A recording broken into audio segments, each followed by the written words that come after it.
Welcome to this explainer from Forge College. Today, we're throwing open the workshop doors, unrolling those engineering blueprints, and really getting our hands dirty. We are going to build a real-world API defense engine from scratch, focusing entirely on implementing throttling mechanisms and token controls. Let's get right into it. So you might be wondering, we know the theory, but how do we actually turn API defense into working code, right? In our previous lesson on designing secure endpoints, we talked a ton about the overarching concepts and design patterns. But today, we're taking all that theory and transforming it directly into a practical, hands-on blueprint so you can protect your Solana APIs from getting totally overwhelmed. Here is our engineering schematic for today. We're going to cover scaffolding your defense, the core mechanisms, upgrading storage, role-aware limits, and finally, testing and observability. All right, part 1. Scaffolding your defense, the AI-assisted blueprint. Think of this as pouring the concrete foundation for our API fortress. Instead of typing out all that tedious boilerplate by hand, we're going to start smart by generating a baseline Express project using AI. From there, it's just a smooth, iterative assembly line.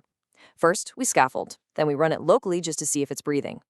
Step 3, we test the baseline to make sure our simple API actually responds before we bolt on the heavy machinery.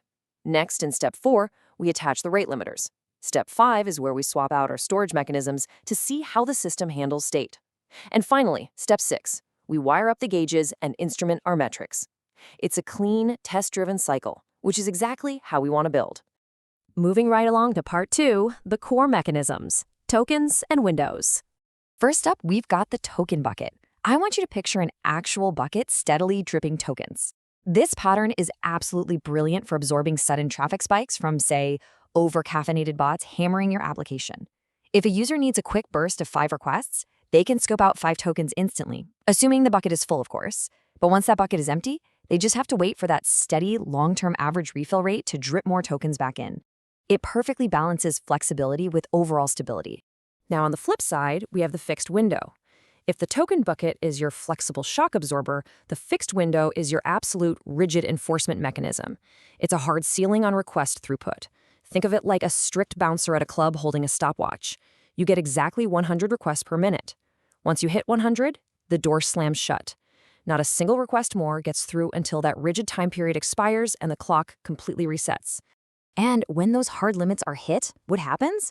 Well, our machine spits out a very specific HTTP status code, 429, too many requests. That's our engine politely but firmly telling the clients to back off, cool down, and stop hammering our Solana RPC. Which brings us to part 3, upgrading storage, from local memory to distributed Redis. So once your local prototype is humming along nicely on your laptop, you're faced with a big architectural decision. If you're just testing, in-memory storage is great. It has a super low operational cost. But the moment you deploy multiple instances of your API to handle real-world traffic, local memory totally falls apart because those servers aren't sharing state. Upgrading to Redis, however, gives you strong consistency across your entire distributed network, and it only comes with a medium operational cost. It's totally worth it for the stability. The absolutely crucial takeaway here is that preferring atomic server-side operations prevents massive headache-inducing problems like race conditions when multiple API instances run at the same time. In a crazy high-throughput Web3 environment, if 2 requests hit 2 different servers at the exact same millisecond, an atomic operation like a Redis in-car command or a Lua script ensures they don't overwrite each other's rate limit counters. It basically keeps your math flawless.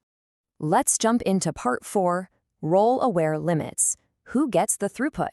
Because, let's be honest, not all API requests deserve the same VIP treatment, right?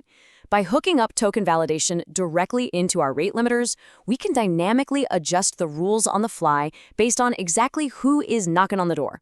An authenticated admin token, meaning someone we deeply trust, gets a wide-open valve with a massive quota. They can pull data all day long. Conversely, an anonymous caller, they get a heavily restricted valve. And what if someone shows up with no token at all? Boom, 401. If a caller is completely unauthenticated, our engine rejects them immediately with a 401 unauthorized status. No token, no service. There is absolutely no reason to waste our precious rate-limiting computation on them anyway. Okay, part 5, testing and observability, the final 2A. Before we even think about deploying this to a live Solana RPC, we've got to use testing frameworks like Jest and Supertest to ensure every single gear and valve in this thing behaves exactly as expected. We verify that missing tokens get that 401. We simulate crazy bursts of traffic to guarantee the 429 triggers correctly. We check our fixed windows to make sure they reset right on time. We even mess around with the system time to ensure clock skew behaves predictably. Because honestly, if one server's clock drifts, it could accidentally reset rate limits way too early. You can't just assume your defense works. You literally have to prove it.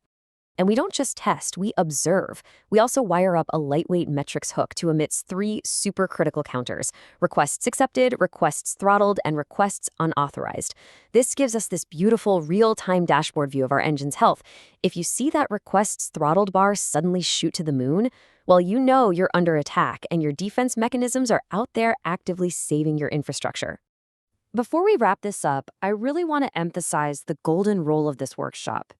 Write a failing test that captures the undesired behavior, then implement the absolute minimal change needed to make it pass. You've got to keep your iterations small and heavily test-driven.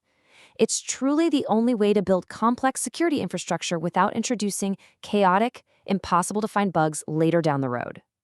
And there we have it. You've successfully built yourself a highly configurable, testable throttling middleware. You've taken all that abstract theory and transformed it into a working, verifiable schematic.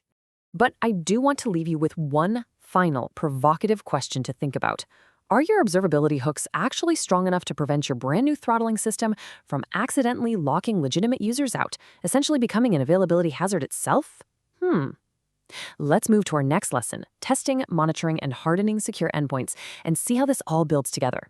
But for now, to dive deeper into these schematics and explore way more amazing Web3 engineering content, be sure to visit forge.college. Thanks so much for joining me in the workshop today. I'll see you next time.